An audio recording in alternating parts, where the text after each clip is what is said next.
کیوں ہماری دعائیں اٹکی ہوئی ہیں؟ کیا باغی لوگ ہیں؟ ہم باغی مسلمان ہیں۔ شام پہ پہلا اٹیک ہوا، عمرو بن عاص رضی اللہ تعالیٰ عنہ، 8,000 کا لشکر، ان کو روم کو خبر ہو گئی تھی تو انہوں نے 1,00,000 کا لشکر بھیج دیا تھا۔ جرجیس اس کا سالار تھا، رومن بادشاہ کا بھائی، تو وہ 8,000 1,00,000 نے ان کو گھیرے میں لے لیے۔ تو حضرت واصلہ رضی اللہ تعالیٰ عنہ اس جنگ میں شریک ہیں۔ وہ کہتے ہیں کہ ہمیں یقین ہو گیا آج ہماری قبریں یہاں بنے گی، اور عرب کی عادت تھی جنگ میں شعر پڑھتے تھے ابھارنے کے لیے، لیکن حضرت واصلہ فرماتے ہیں اس دن ہمیں شعر بھول گئے، ہماری زبان پہ ایک لفظ تھا، یا رب محمد انصر امت محمد، اے رب محمد امت محمد کی مدد فرما۔ کہ یہ ہماری زبان پر تھا، تلوار ہاتھ سے چل رہی تھی، زبان اللہ کو پکار رہی تھی۔ حضرت عبداللہ بن عمر، حضرت عمر کے بیٹے بھی اس جنگ میں شریک ہیں، فرماتے ہیں جب سورج ڈھلا تو ہم بار بار آسمان کو دیکھ رہے تھے، میں نے جب اوپر نگاہ دوڑائی تو میں نے دیکھا انفرجت فی السماء فرجۃ، آسمان کا دروازہ کھل گیا، وخرجت منہا خیول شہب، اور اس سے شہابی رنگ کے گھوڑے اور ان کے اوپر سوار، ان کے سروں پہ سفید پگڑیاں، اور سب سے آگے ایک سوار تھا جس کے ہاتھ میں لمبا نیزہ تھا، وہ وہاں سے پکار رہا تھا، ابشروا یا امت محمد، اے امت محمد تمہیں بشارت، قد اتاکم اللہ بالنصر، اللہ تمہاری مدد کو آ گیا۔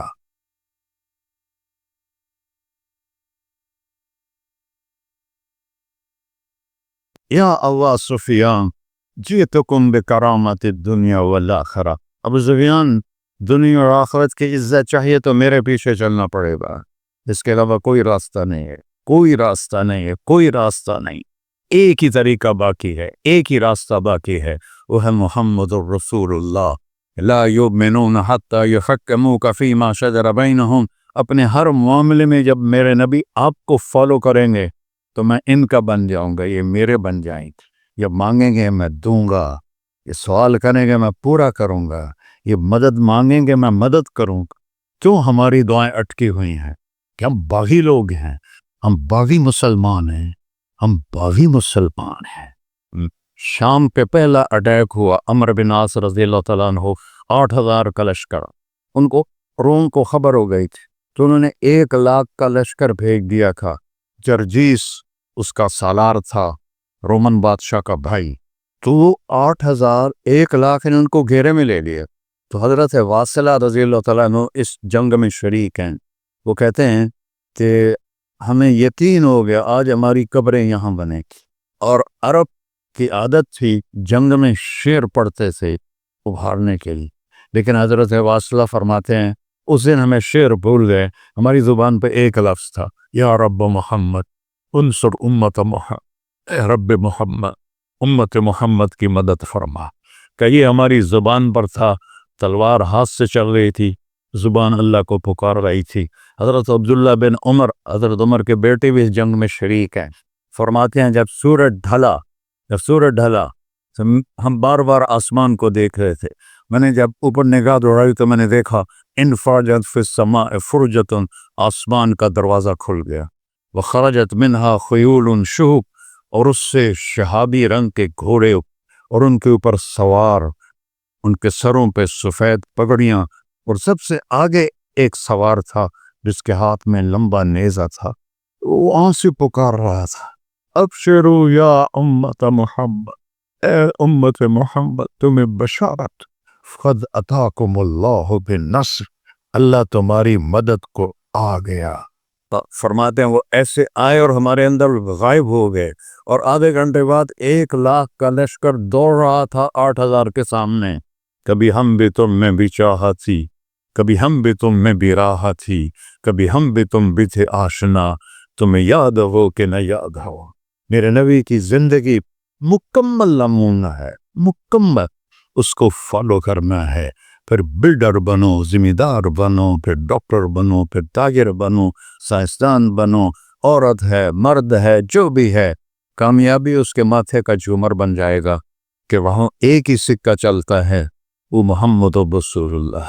تو بھائیو، مجھے یہی مختصر بات کرنی تھی کہ اس دنیا کے پیچھے ان دو ہستیوں کو پیچھے نہ کرو، ان کو ناراض نہ کرو۔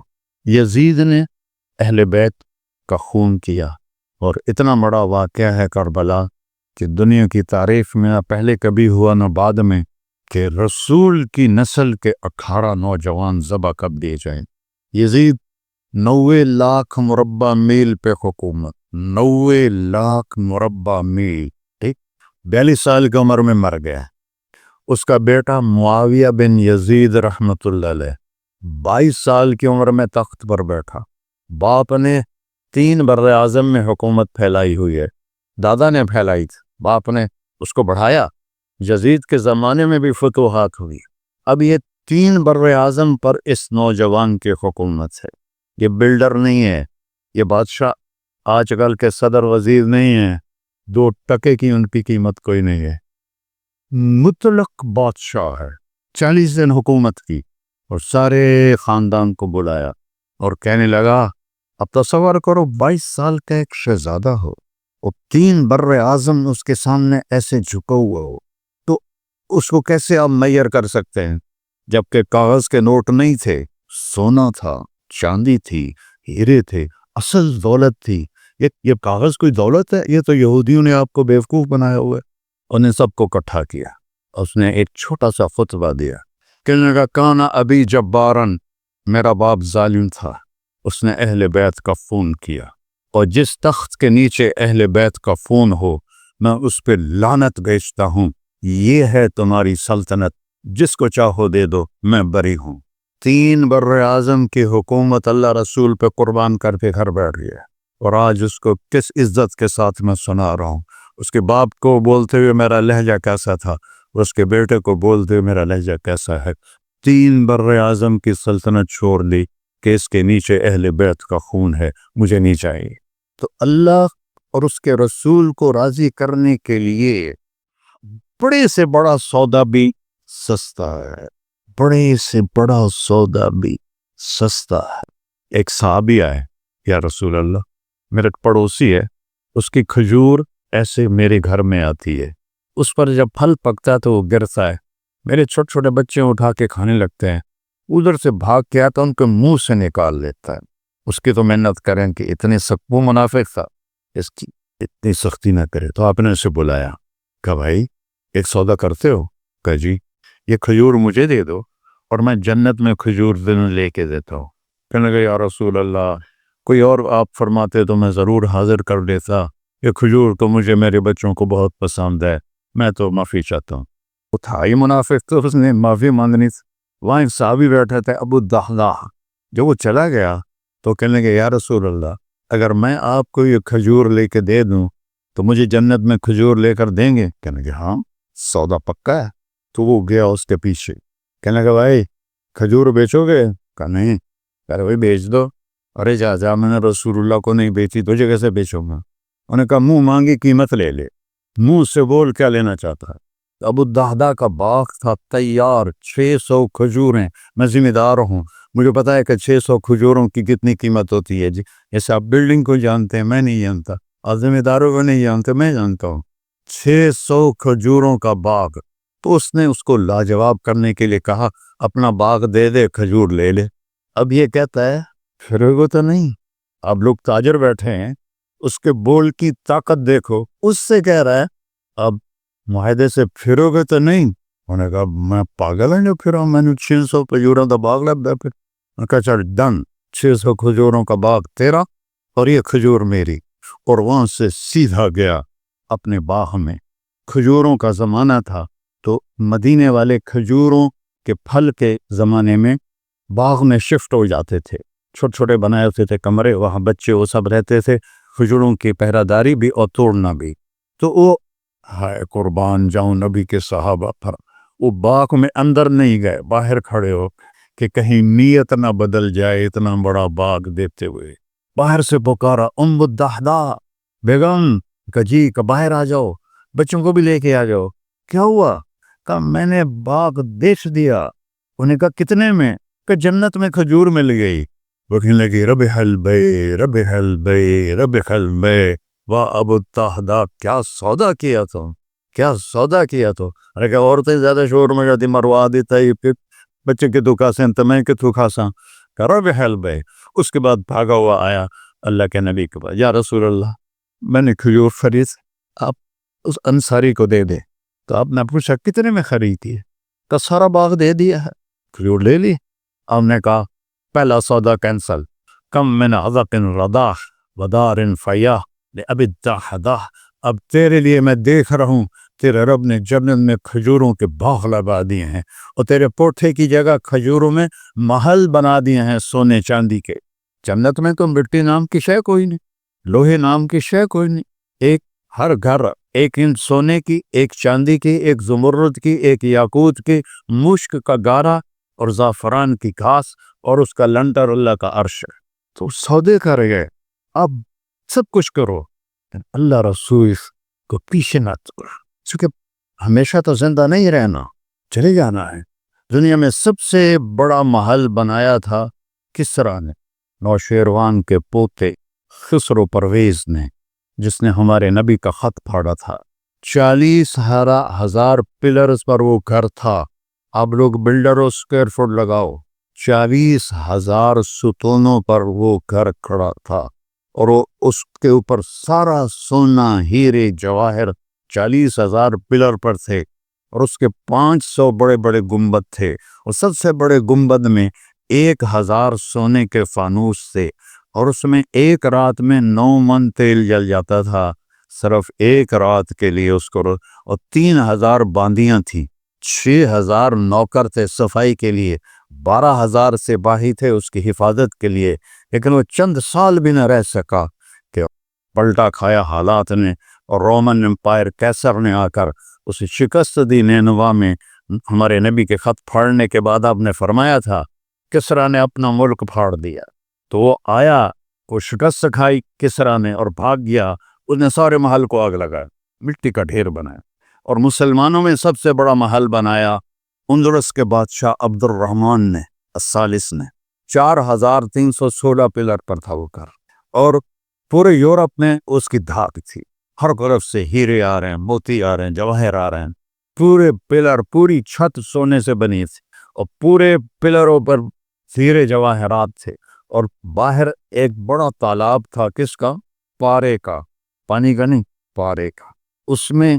اس میں کیا کرشمہ تھا، اس کو اس اینگل سے انجینئرز نے بنایا تھا کہ سورج کی شعائیں جب پارے پر پڑتی تھیں تو پارا تو ہلتا ہے، کھڑا نہیں رہتا، تو شعائیں ایسے ایسے ڈانس کرتے کرتے کرتے محل پہ پڑتی تھیں تو لگتا تھا پورا محل رقص کر رہا ہے. اب میں وہاں گیا تو ایک کوٹھے کے سوا وہاں کچھ بھی نہیں تھا، وہ بھی کوٹھے کی چھت نیچے گری ہوئی تھی. تو آپ لوگوں کو دیکھو، ہمارے نبی پہ قربان جائے، انہوں نے ہمیں کیسی پیاری زندگی دی. وضو سے پہلے ایک دعا سکھائی ہمارے نبی نے، ہم 5 دفعہ تو کم از کم کرتے ہیں بس کہ اللہم اغفر لی ذنبی ووسع لی فی داری وبارک لی فی رزقی. دنیا بھی جوڑ دی، آخرت بھی. یار میرے کو معاف فرما، مجھے بڑا گھر دے، مجھے کھلا گھر دے، مجھے کھلا کر دے اور میرے رزق میں برکت دے. کھلا گھر اللہ کی نعمت ہے، آپ لوگوں کو میسر کر رہے ہیں سہولتیں، آپ کو اجر ملے گا اگر اس میں جھوٹ نہ ہو، سود نہ ہو، کھوٹ نہ ہو، ہیرا پھیری نہ ہو، وعدہ خلافی نہ ہو. تو یہی آپ کی جنت کا راستہ ہے. تو اللہ رسول سے صلح کر لو بھائیو، بس میری اتنی گزارش. اور آخر میں ایک حدیث سناتا ہوں، 10 لاکھ حدیثیں ہیں میرے نبی کی، ایک سناتا ہوں ساری کور ہو جائیں گی. ایک تو ہے فرض، نماز نہیں چھوڑنا، روزہ نہیں چھوڑنا، زکوٰۃ نہیں چھوڑنا، حج فرض ہے نہیں چھوڑنا. اس کے بعد میرے نبی نے کہا 4 چیزیں مجھ سے لے لو، 5 میں نہیں کہیں کہ 4 باتیں مجھ سے لے لو، صرف 4 باتیں مجھ سے لے لو، دنیا بھی تمہاری ہے، آخرت بھی تمہاری. سبحان اللہ. اور اس سے زیادہ کیا آسانی دے میرا نبی. اتنے 100 نفل پڑھو ہوتے، اتنے عمرے کرو ہوتے، اتنے حج کرو ہوتے، اتنی تہجد پڑھو ہوتے، تو سارے مر گئے اس سے کہ 4 باتیں لے لو، دنیا میں بھی مزہ رہے گا، آخرت میں. پہلی بات کیا ہے؟ صدق و حدیث، ہر معاملے میں سچ بولنا، جھوٹ نہ بول. ایک صحابی نے پوچھا یا رسول اللہ مسلمان بزدل ہو سکتا ہے؟ اب نے کہا. کنجوس ہو سکتا ہے؟ اب نے کہا. جھوٹ بول سکتا ہے کہ نہیں؟ جھوٹ نہیں ہو، سچ بول، سچ کی قیمت ادا کرو. حفظ و امانت، کسی کو دھوکا نہ، چیز کوئی اور ہو، دکھا کوئی اور رہے ہو. مٹیریل کوئی اور ہے، بتا کوئی اور رہے ہو۔ حفظ امانت، دیانتداری سے کام کرو، کسی کو دھوکہ نہ دو۔ آپ نے فرمایا میں اپنے امتی سے ہر گناہ کی توقع رکھتا ہوں، بشر ہے بیچارہ، لیکن میرا امتی تو دو نہیں کرے۔ واہ یا رسول اللہ، آپ نے کیا چاہا اور ہم نے کیا کیا کہ دو کام نہیں کرے گا، ایک جھوٹ کبھی نہیں بولے گا، ایک دھوکہ کبھی نہیں دے گا۔ وہ سب ہمارے، میں تو 100 ملک پھرا ہوں، مسلمان جھوٹ اور دھوکے میں پھنسے پڑے، غرق ہوئے پڑے، چاہے عربی ہیں چاہے غیر عربی ہیں، مالدار ہیں فقیر ہیں، اس گندگی میں سب ڈوبے ہوئے۔ تو صدق و حدیثن، سچ بولو، حفظ و امانت، دھوکہ نہیں دیا۔ تیسری کیا ہے؟ حسن خلیقت، اخلاق اچھے کر، اخلاق اچھے کر۔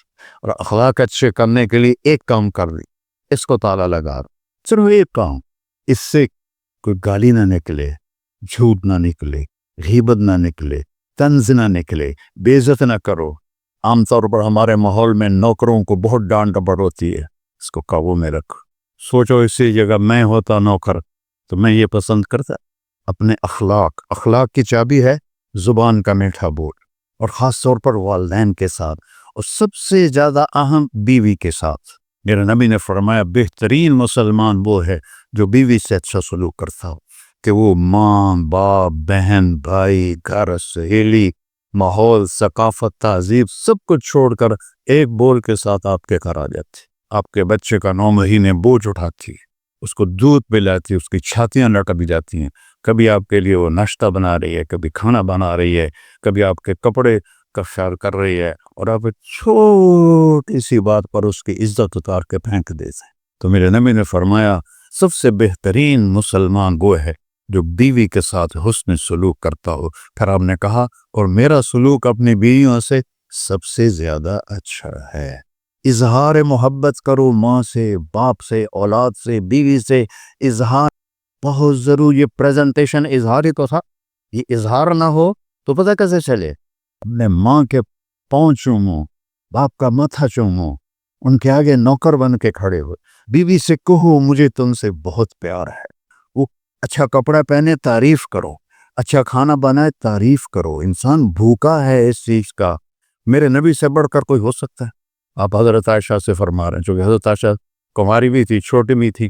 حضرت عائشہ جس نے اللہ کو دیکھا ہو اس کے لیے عورت کوئی چیز نہیں ہے۔ ایک حدیث سنا تو مالی فی النساء من رغبہ، مجھے عورتوں کی کوئی رغبت نہیں، اللہ کو دیکھنے کے بعد کس چیز کی رغبت؟ ہم نے کہا عائشہ انہ لیہون علی الموت ان اریتک زوجتی فی الجنہ، عائشہ جب سے مجھے پتہ چلا ہے نا تو جنت میں میری بیوی ہے تو مجھے تو موت ہی اچھی لگنے لگ گئی۔ یہ اظہار محبت نے سکھایا اپنے بچوں کے ساتھ بھی۔ میرے بچے بڑے ہو گئے لیکن میں نے ایسے گلے لگاتا ہوں جیسے یہ چھوٹے بچے، کہ یہ محبت ٹرانسفر ہوتی ہے، ہم اظہار میں ہی کر سے۔ اور بچوں پر اپنی رائے مسلط نہ کہو، کہ وہ بڑے ہو جائیں تو شریعت نے ان کو حق دیا ہے، اس سے آپ کا گھر خوبصورت بن جائے گا۔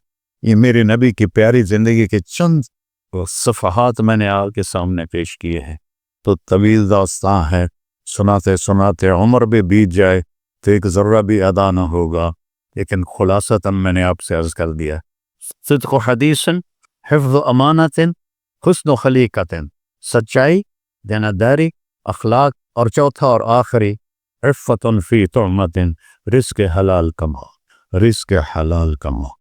من امسا قالم بعمل یدہ امسا مغفور لہ، مسلم شریف کی حدیث ہے، جو صبح سے شام تک اپنے دنیا کے کاموں میں حلال رزق کی تلاش میں تھک کے گھر جاتا ہے، اس کے اس دن کے سارے گناہ معاف ہو جاتے۔ کتنا بڑا عمل ہے رزق حلال، بندگی بن جاتا ہے۔ آپ نے ایک صحابی کو دیکھا، ان کے ہاتھوں پہ چھالے نہیں، وہ جو مزدوروں کے نشان ہوتے ہیں کئی چلا چلا کے، وہ تھے۔ تو آپ نے اس سے پوچھا سعد یہ کیا ہے؟ کہ یا رسول اللہ بچوں کے لیے روزی کماتا ہوں، اپنے ہاتھ سے کام کرتا ہوں، تو میرے ہاتھوں پہ یہ نشان پڑ گئے۔ تو آپ نے ان کا ہاتھ ایسے پکڑ سب کو دکھا کر ایسے اس کا بوسہ لیا، پھر فرمایا جو ہاتھ بچوں کو حلال کھلاتے ہوئے ایسا ہو جاتا ہے اس پہ جہنم کی یاد حرام ہو جاتی۔ صرف نماز سے نہیں گناہ معاف ہوتے، حج سے نہیں معاف ہوتے، رزق حلال کے کمانے سے بھی روزانہ کی صفائی ہو جاتی ہے۔ ابھی سودا ہے اللہ رسول سے کر لو تو موج ہی موج ہے، اور اگر انہیں بکھیڑوں میں پڑے رہے تو مر کے زیرو ہی ہونا ہوتا ہے، کچھ بھی ساتھ نہیں جاتا۔ تو اللہ مجھے بھی توفیق دے، اللہ آپ کو بھی توفیق دے کہ ہم اپنے نبی کی زندگی کو اور اپنے رب کو سامنے رکھ کر زندگی گزاریں۔ اور آپس میں اگر لڑے ہوئے ہو صلح کر لو، آپس میں کوئی لڑو، دیکھو جھگڑا ہو جاتا ہے، بول چال بند نہ کرو، جھگڑا ماں سے بھی ہو جاتا ہے، باپ سے بھی، بیوی سے، بول چال بند نہ کرو، نہیں بس ساڈا بائی کاٹ۔ ہم تو پنجابی لوگ ہیں، دیہاتی کو تھوڑی اونچ نیچ ہو جائے تو ہماری لینگویج اساں لیکا چھک دیتا ہے، سمجھو، ہم نے لکیر لگا دی ہے، نہ انہاں دے مرن تے جاونا ہے، نہ انہاں دی شادی تے جاؤں۔ یہ ساڈے جنازے وچ بھی نہ عام۔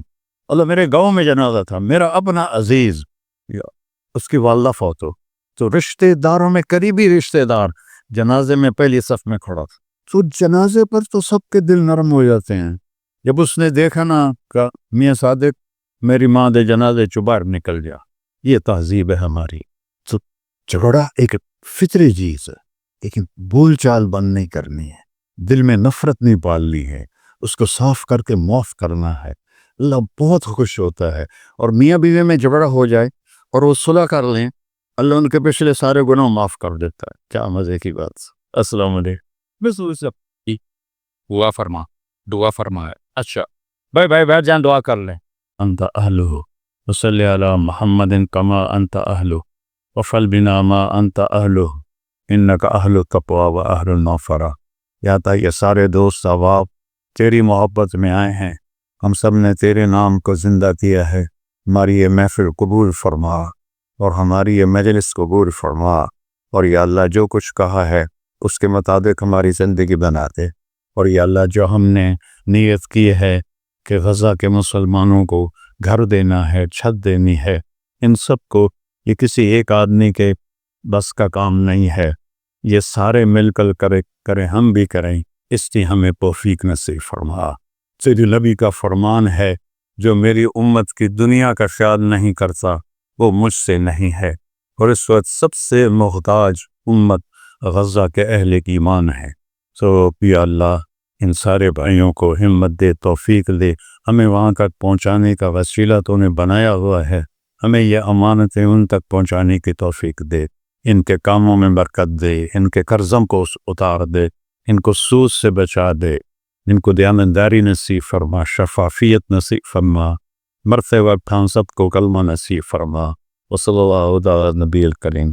میرے نبی کے پردادا حضرت ہاشم بن عبد مناف غزہ میں دفن ہے، اور اس ملک میں عیسیٰ علیہ السلام، موسیٰ علیہ السلام، ہارون علیہ السلام، زکریا علیہ السلام، یحییٰ علیہ السلام، داؤد علیہ السلام، سلیمان علیہ السلام، اتنے نبی اس مٹی میں دفن ہیں۔ تو اللہ کو ہمت دے، کھل کر خرچ کریں، اللہ واپس کرتا ہے۔